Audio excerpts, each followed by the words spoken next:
Hi friends, welcome to Shweta Guraj vlogs. ಎಲ್ಲರೂ ಹೇಗಿದ್ದೀರಾ? I hope ಎಲ್ಲರೂ ಚೆನ್ನಾಗಿದ್ದೀರಾ ಅಂದ್ಕೊಂಡಿದ್ದೀನಿ. ನಾವು ಕೂಡ ತುಂಬ ಚೆನ್ನಾಗಿದ್ದೀವಿ. ಬನ್ನಿ, ಇವತ್ತೊಂದು ಸಿಂಪಲ್ಲಾಗಿ ಡಿನ್ನರ್ನ ಯಾವ ಥರ ರೆಡಿ ಮಾಡ್ಕೊಳ್ಬೋದು ಅಂತ ನಿಮ್ಮ ಜೊತೆ ಕೂಡ ಶೇರ್ ಮಾಡ್ತೀನಿ. ಒಂದು ಹೆಲ್ತಿ ಡಿನ್ನರ್ ಪ್ಲೇಟ್ನ ಇವತ್ತು ನಿಮ್ಮ ಜೊತೆ ರೆಸಿಪಿನ ಶೇರ್ ಮಾಡಬೇಕು ಅಂತ ಅಂದ್ಕೊಂಡಿದ್ದೀನಿ. ಎಂಡ್ವರೆಗೂ ಪ್ಲೀಸ್ ಈ ವಿಡಿಯೋನ ಸ್ಕಿಪ್ ಮಾಡದೆ ವಾಚ್ ಮಾಡಿ ಅಂತ ಹೇಳ್ತಾ ವಿಡಿಯೋನ ಸ್ಟಾರ್ಟ್ ಮಾಡೋಣ. ಬನ್ನಿ, once again welcome to Shweta Guraj vlogs. ನನ್ನ ಜೊತೆ ಕುಕ್ಕಿಂಗ್ಗೆ ಹೆಲ್ಪ್ ಮಾಡೋದಕ್ಕೆ ನಮ್ಮ ಬಾನು ಇದ್ದಾಳೆ. ವೆಲ್ಕಮ್ ಬಾನು. ನೋಡಿ ಫ್ರೆಂಡ್ಸ್, ಇಲ್ಲಿ ಕಡಲೆ ಮತ್ತು ಅಳಸಂದೆ ಕಾಳನ್ನ ನೆನೆಸಿಟ್ಕೊಂಡಿದ್ದೆ ನಾನು ಬೆಳಗ್ಗೆನೆ. ಈಗ ಅದನ್ನು ಬೇಯೋದಕ್ಕೆ ಹಾಕ್ಕೊಳ್ತೀನಿ. ನೀರನ್ನ ಯಾವತ್ತೂ ಕಾಳು ನೆನೆಸಿರ್ತೀವಲ್ಲ ಆ ನೀರನ್ನ ಹಾಕ್ಕೊಳ್ಬಾರ್ದು, ಗ್ಯಾಸ್ ಆಗುತ್ತೆ ಅಂತ ಹೇಳ್ತಾರೆ. ಅದಕ್ಕೋಸ್ಕರ ಆ ನೀರನ್ನೆಲ್ಲ ಸೋದಿಸ್ಬಿಟ್ಟು ಈಗ ಕಾಳನ್ನ ಬೇಯೋದಕ್ಕೆ ಹಾಕ್ಕೊಳ್ಳೋಣ.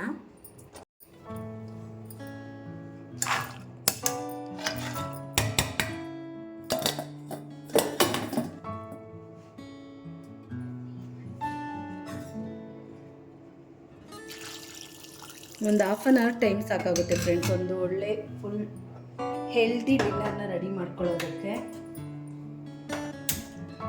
ಈಗ ಕಾಳು ಬೇಯೋದಕ್ಕೆ ಎಷ್ಟು ಉಪ್ಪು ಬೇಕೋ ಅಷ್ಟನ್ನು ಹಾಕ್ಕೊಳ್ಳೋಣ. ಈಗ ಇದು ಒಂದು 2 ವಿಷಲ್ನ ಬರ್ಸ್ಕೊಳ್ಬೇಕಾಗುತ್ತೆ ಫ್ರೆಂಡ್ಸ್.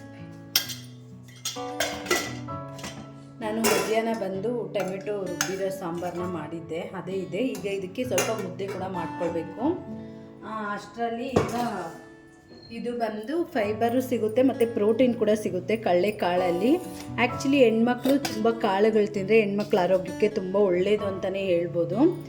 ಈಗ ಅಷ್ಟರಲ್ಲಿ ನಾನು ಬೆಂಡೆಕಾಯಿ ಪಲ್ಯ ಕೂಡ ಸ್ವಲ್ಪ ಮಾಡ್ಕೊಳ್ತೀನಿ. ಅಷ್ಟಕ್ಕೆ ಬೆಂಡೆಕಾಯಿನ ತೊಳ್ಕೊಳ್ಬೇಕು, ಚೆನ್ನಾಗಿ ತೊಳ್ಕೊಂಡು ಒಂದು ಕಾಟನ್ ಕ್ಲಾತ್ ಮೇಲೆ ಹಾಕ್ಕೊಂಡು ನೀರನ್ನೆಲ್ಲ ಒರೆಸ್ಕೊಳ್ಬೇಕಾಗುತ್ತೆ.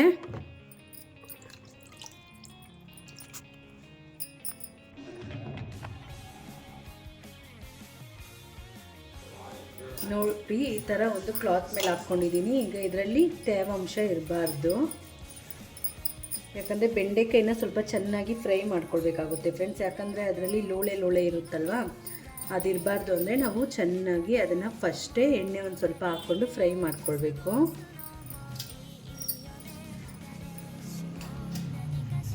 ಈಗ ಇದನ್ನು ಕಟ್ ಮಾಡ್ಕೊಳ್ಳೋಣ.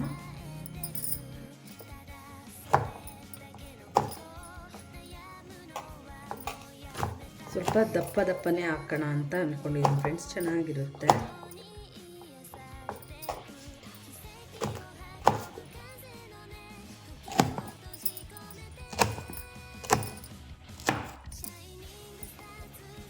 ಈ ಥರ ಪೀಸಸ್ ಮಾಡ್ಕೊಳ್ಳೋಣ. ಬೆಂಡೆಕಾಯಿ ಅಂತೂ ಮಕ್ಕಳಿರೋ ಮನೆಯಲ್ಲಿ ವಾರಕ್ಕೊಂದು 3 ಸಲ ಆದರೂ ಮಾಡಿ ಕೊಡಿ ಫ್ರೆಂಡ್ಸ್. ಬೆಂಡೆಕಾಯಲ್ಲಿ ಯಾಕಂದರೆ ಜ್ಞಾಪಕ ಶಕ್ತಿಯನ್ನು ಹೆಚ್ಚಿಸುವ ಗುಣ ಇದೆ ಅಂತ ಕೂಡ ಹೇಳ್ತಾರೆ. ಮಕ್ಕಳ ಸ್ಟಡೀಸ್ಗೆಲ್ಲ ಒಳ್ಳೆಯದಾಗುತ್ತೆ ಅಂತ ಅಂದ್ಬಿಟ್ಟು. ಮತ್ತು ಎಲ್ರಿಗೂ ಕೂಡ ಬೆಂಡೆಕಾಯಿ ಒಳ್ಳೆಯದು ಫ್ರೆಂಡ್ಸ್. ಬೆಂಡೆಕಾಯಿ ವಾರದಲ್ಲಿ ಒಂದು 3 ಸಲ ತಿನ್ನಬೇಕು. ಬಟ್ ಒಬ್ಬೊಬ್ರಿಗೆ ಅದು ಇಷ್ಟ ಆಗೋದಿಲ್ಲ, ಅದು ಲೋಳೆ ಇರುತ್ತೆ ಅಂತ. ಚೆನ್ನಾಗಿ ಎಣ್ಣೆಯಲ್ಲಿ ಫ್ರೈ ಮಾಡ್ಕೊಳ್ಳೋದ್ರಿಂದ ಆ ಲೋಳೆ ಕೂಡ ಇರೋದಿಲ್ಲ. ನೋಡಿ, ಈಗ ನಾನು ಒಂದು ಪ್ಯಾನ್ನ ಇಟ್ಕೊಂಡಿದ್ದೀನಿ. ನಾನಿಲ್ಲಿ ಗ್ರೌಂಡ್ ನಟ್ ಆಯಿಲ್ ಯೂಸ್ ಮಾಡ್ತೀರಿ. ನೀವೆಲ್ಲ ಮನೇಲಿ ಯಾವುದು ಕುಕ್ಕಿಂಗ್ಗೆ ಯೂಸ್ ಮಾಡ್ತೀರೋ ಅದೇ ಎಣ್ಣೆನೇ ಯೂಸ್ ಮಾಡ್ಕೊಳ್ಬೋದು.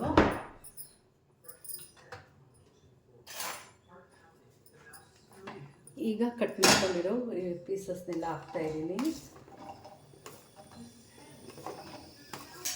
ಇದನ್ನು ಈಗ ಚೆನ್ನಾಗಿ ಹುರಿಬೇಕು ಫ್ರೆಂಡ್ಸ್. ಅದು ಕಲರ್ ಚೇಂಜ್ ಆಗಬೇಕು, ಅಲ್ಲಿ ತನಕ ಹುರ್ಕೊಳ್ಬೇಕಾಗುತ್ತೆ. ಬೆಂಡೆಕಾಯಿನ ಫ್ರೈ ಮಾಡೋದಕ್ಕೆ ಇಟ್ಟಿದ್ದೀನಿ ಫ್ರೆಂಡ್ಸ್. ಅಷ್ಟರಲ್ಲಿ ಕಡಲೆ ಕೂಡ ವಿಜಿಲ್ ಬರುತ್ತೆ. ಅಷ್ಟರಲ್ಲಿ ನಾವು ಕಡಲೆಗೆ ಒಗ್ಗರಣೆಗೆ ಏನೇನು ಬೇಕಾಗುತ್ತೆ ನೋಡು, ಅದನ್ನೆಲ್ಲ ರೆಡಿ ಮಾಡ್ಕೊಟ್ಬಿಡೋಣ. ಒಂದು ಕಡೆ ನಾನು ಮುದ್ದೆಗೂ ಕೂಡ ಇಟ್ಕೊಳ್ತೀನಿ. ನೋಡಿ, ಒಂದು ಕಡೆ ಬೆಂಡೆಕಾಯಿ ಕೂಡ ಫ್ರೈ ಆಗ್ತಾಯಿದೆ, ನೋಡ್ಬೋದು. ಆ್ಯಕ್ಚುಲಿ ಕಲರ್ ಕೂಡ ಸ್ವಲ್ಪ ಚೇಂಜ್ ಆಗ್ತಾಯಿದೆ. ಈ ಕಡೆ ಮುದ್ದೆಗೆ ಇಟ್ಕೊಂಡಿದ್ದೀನಿ ನಾನು, ಅದು ಕೂಡ ಉಕ್ಕು ಬಂದಿದೆ. ಈಗ ರಾಗಿ ಹಿಟ್ಟನ್ನ ಹಾಕ್ಕೊಳ್ತಾ ಇದ್ದೀನಿ. ಆದಷ್ಟು ಮನೇಲಿ ಮಕ್ಕಳಿದ್ರೆ ರಾಗಿನ ಕೊಡೋದಕ್ಕೆ ಟ್ರೈ ಮಾಡಿ ಫ್ರೆಂಡ್ಸ್. ರಾಗಿಯಲ್ಲಿ ಕ್ಯಾಲ್ಶಿಯಂ ಇದೆ ಅಂತ ಅಂದ್ಬಿಟ್ಟು ಮಕ್ಕಳಿಗೆ, ಕ್ಯಾಲ್ಶಿಯಂ ಬೆಳೆಯೋ ಮಕ್ಕಳಿಗೆ ತುಂಬಾ ಇಂಪಾರ್ಟೆಂಟು.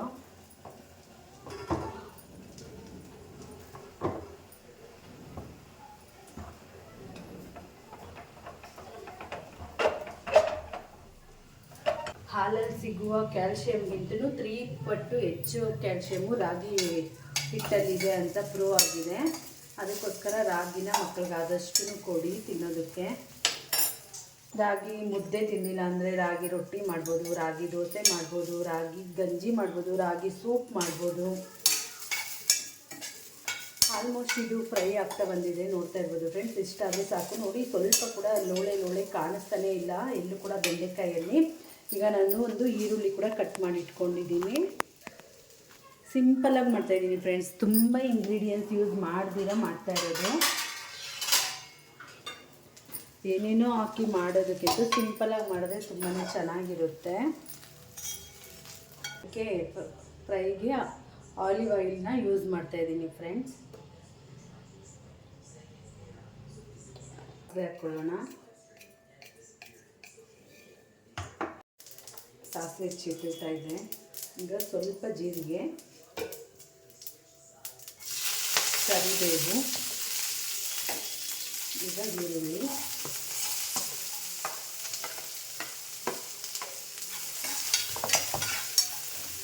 ಈಗ ಇಲ್ಲಿ ಒಂದು ಬಾಣಲೆ ಇಟ್ಕೊಂಡಿದ್ದೀನಿ. ಅದಕ್ಕೂ ಅಷ್ಟೇ ಸ್ವಲ್ಪ ಆಲಿವ್ ಆಯಿಲು, ಸ್ವಲ್ಪ ಸಾಕಾಗುತ್ತೆ ಫ್ರೆಂಡ್ಸ್. ನಾನು ಇಷ್ಟು ಹಾಕಿದ್ದೀನಿ, ಒಂದು ಸ್ಪೂನ್ ಕೂಡ ಹಾಕಿಲ್ಲ. ನಾನು ಒಂದು ಸ್ಪೂನ್ ಕೂಡ ಹಾಕಿಲ್ಲ, ನೋಡ್ತಾ ಇರ್ಬೋದು. ಇಲ್ಲಿ ಒಂದು ಡ್ರಾಪ್ ಹಾಕಿದ್ದೀನಿ, ಸಾಕಾಗುತ್ತೆ ಫ್ರೆಂಡ್ಸ್. ಯಾಕೆಂದರೆ ನಾನು ಈರುಳ್ಳಿ ಏನು ಹಾಕ್ತಾಯಿಲ್ಲ, ಸಿಂಪಲ್ಲಾಗಿ ಮಾಡ್ಕೊಳ್ತಾ ಇದ್ದೀನಿ. ಇದಕ್ಕೂ ಅಷ್ಟೇ ಸ್ವಲ್ಪ ನನಗೆ ಊಟದಲ್ಲಿ ಸ್ವಲ್ಪ ಜೀರಿಗೆ ಫ್ಲೇವರ್ ಇಷ್ಟ ಆಗುತ್ತೆ, ಅದಕ್ಕೋಸ್ಕರ ಇದಕ್ಕೂ ಸ್ವಲ್ಪ ಜೀರಿಗೆ, ಇದಕ್ಕೂ ಸ್ವಲ್ಪ ಕರಿಬೇವು.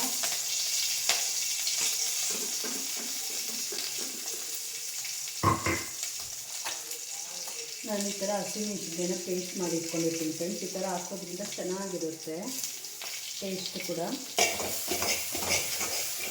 ಹಸಿಮೆಣಸಿನಕಾಯಲ್ಲಿ ಸ್ವಲ್ಪ ಹಸಿ ಹೋಗಿ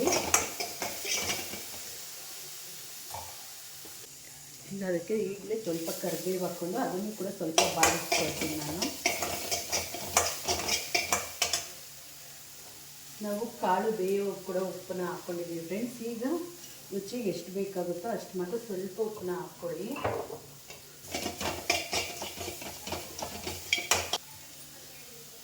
ನೋಡಿ ಈಗ ಕಾಳನ್ನ ಹಾಕ್ಕೊಳ್ತಾ ಇದ್ದೀನಿ. ಈಗ ಸ್ಟವ್ನ ಸ್ವಲ್ಪ ಹೈ ಫ್ಲೇಮಲ್ಲಿ ಇಟ್ಬಿಟ್ಟು ಒಂದ್ಸಲ ಚೆನ್ನಾಗಿ ಇದು ಮಾಡ್ಕೊಳ್ಳಿ.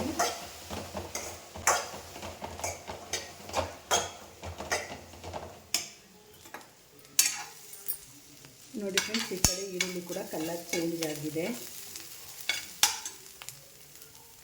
ರುಚಿಗೆ ಎಷ್ಟು ಬೇಕಾಗುತ್ತೋ ಅಷ್ಟು ಉಪ್ಪು, ಸ್ವಲ್ಪ ಚಿಲ್ಲಿ ಪುಡಿ, ಸ್ವಲ್ಪ ಧನಿಯಾ ಪುಡಿ. ನಾನು ನೋಡ್ತಾ ಇರ್ಬೋದು ಫ್ರೆಂಡ್ಸ್, ಎಲ್ಲ ಸ್ವಲ್ಪನೇ ಹಾಕ್ತಾಯಿದ್ದೀನಿ, ಯಾಕಂದರೆ ಜಾಸ್ತಿ ಆದರೂ ಚೆನ್ನಾಗಿರೋದಿಲ್ಲ. ಇದಕ್ಕೆ ಮೇನ್ ಇಂಗ್ರೀಡಿಯೆಂಟ್ಸ್ ಒಂದಿದೆ. ಇದಕ್ಕೆ ಸ್ವಲ್ಪ ಕಿಚನ್ ಕಿಂಗ್ ಮಸಾಲಾನ ಹಾಕ್ಕೊಳ್ತಾ ಇದ್ದೀನಿ ಫ್ರೆಂಡ್ಸ್. ಟೇಸ್ಟ್ ಒಂಥರ ರಿಚಾಗಿ ಚೆನ್ನಾಗಿ ಕೊಡುತ್ತೆ ಅಂದ್ಬಿಟ್ಟು.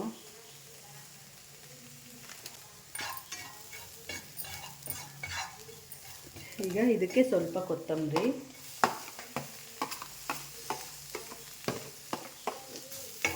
ನನಗೆ ಸ್ವಲ್ಪ ಫ್ರೈ ಆದರೆ ಇಷ್ಟ ಆಗುತ್ತೆ, ಅದಕ್ಕೋಸ್ಕರ ನಾನು ಫಸ್ಟೇ ಹಾಕ್ಕೊಂಡು ಸ್ವಲ್ಪ ಫ್ರೈ ಮಾಡ್ಕೊಳ್ಳೋದು.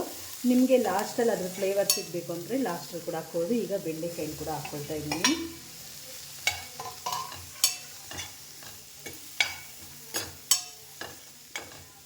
ಇದ್ರ ಜೊತೆ ಚೆನ್ನಾಗಿ ಸ್ವಲ್ಪ ಮಿಕ್ಸ್ ಆಗಬೇಕು ಫ್ರೆಂಡ್ಸ್.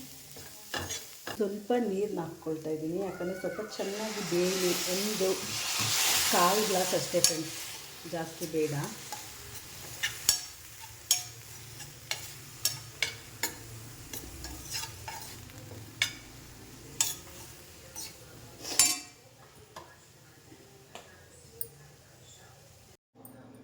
ಈಗ ಅವೆಲ್ಲ ರೆಡಿ ಆಯಿತು ಫ್ರೆಂಡ್ಸ್. ಬನ್ನಿ ನಾನು ಊಟದ ಪ್ಲೇಟು ಹೇಗಿರುತ್ತೆ, ಡಿನ್ನರ್ ಪ್ಲೇಟ್ ಹೇಗಿರುತ್ತೆ ಏನೋ ಅಂತ ತೋರಿಸ್ಕೊಡ್ತೀನಿ. 2 ಪೀಸಸ್ ಸೌತೆಕಾಯಿ ಇಟ್ಕೊಂಡಿದ್ದೀನಿ.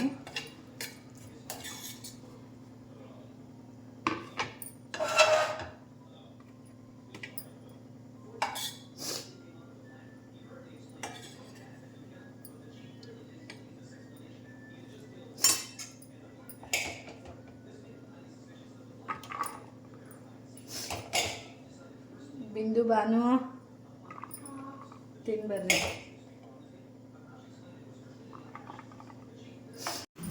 ನೋಡಿದ್ರಲ್ಲ ಫ್ರೆಂಡ್ಸ್, ಎಷ್ಟು ಕ್ವಿಕ್ಕಾಗಿ ಒಂದು ಊಟನ ನಾನು ರೆಡಿ ಮಾಡಿಕೊಂಡೆ ಅಂತ. ಈ ಥರ ಬ್ಯಾಲೆನ್ಸಾಗಿ ತಿನ್ನೋದ್ರಿಂದ ನೀವು ಆದಷ್ಟು ಬೇಗ ವೆಯ್ಟ್ ಲಾಸ್ ಆಗ್ಬೋದು. ಮತ್ತು ವೆಯ್ಟ್ ಲಾಸ್ ಆಗಬೇಕಾಗಿರೋರೇ ಈ ಥರ ತಿನ್ನಬೇಕು ಅಂತೇನಿಲ್ಲ. ಆರೋಗ್ಯದ ದೃಷ್ಟಿಯಿಂದ ಕೂಡ ಈ ಥರ ಅಡುಗೆನ ಪ್ರಿಪೇರ್ ಮಾಡಿಕೊಂಡು ತಿನ್ನಿ. ನಿಜವಾಗ್ಲೂ ಸಖತ್ತಾಗಿರುತ್ತೆ ಊಟ ಅಂತೂ. ಮತ್ತು ಹೆಲ್ತ್ಗೂ ಕೂಡ ಒಳ್ಳೆಯದು ಅಂತ ಹೇಳೋಕ್ಕೆ ಇಷ್ಟಪಡ್ತೀನಿ ಫ್ರೆಂಡ್ಸ್.